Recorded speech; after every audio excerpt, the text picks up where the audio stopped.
Itu siap-siap deh buat bulan Ramadan. Persiapan apa Ustazah yang perlu disiapkan? Saya kasih tahu teman-teman. Persiapan paling penting buat Ramadan. Bukan pastel, bukan. Ya, bukan kurma juga, bukan. Bubur, bukan lagi bubur. Kenapa bisa bubur tuh? Bukan.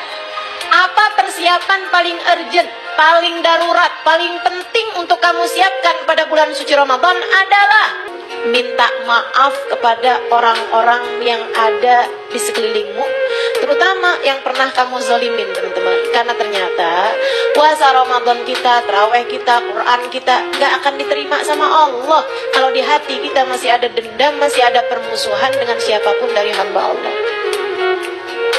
Ayo, minta maaf. Minta maaf dan memaafkan. Maafin siapapun yang pernah berbuat salah sama kamu. Jadi sekalian, antara memberi maaf sama meminta maaf, gampangan mana? Susahan mana? Bukan, susahan memberi maaf. Kenapa? Kalau kamu minta maaf karena kamu memang merasa salah, kamu minta maaf, emang semestinya.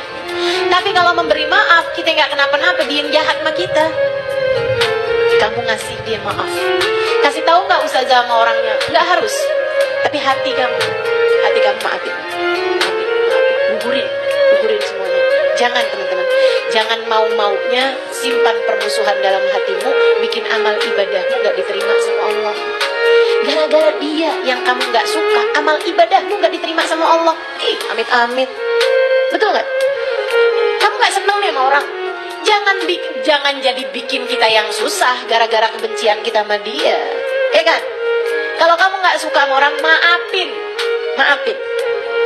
Kamu gak harus deket lagi sama dia, tapi maafin. Ada orang jahat sama kamu, maafin, teman-teman. Ada suami KDRT sama kamu pisah sama dia, tapi maafin. Kenapa gitu? Hatimu, ibadahmu, puasamu, sayangin. Jangan sampai karena kebencianmu sama dia bikin sholat kamu gak diterima. Jangan sampai karena dia tuh, kamu katanya gak suka kan sama dia kan? Jangan sampai gara-gara dia yang kamu benci, sholat kamu yang gak diterima, puasa kamu yang gak diterima. Sayang bener. Maafin, bukan buat dia, buat hatimu sendiri. Saya sayang sama kamu. Orang itu cukup nyusahin kamu di dunia, jangan sampai nyusahin akhirat kamu.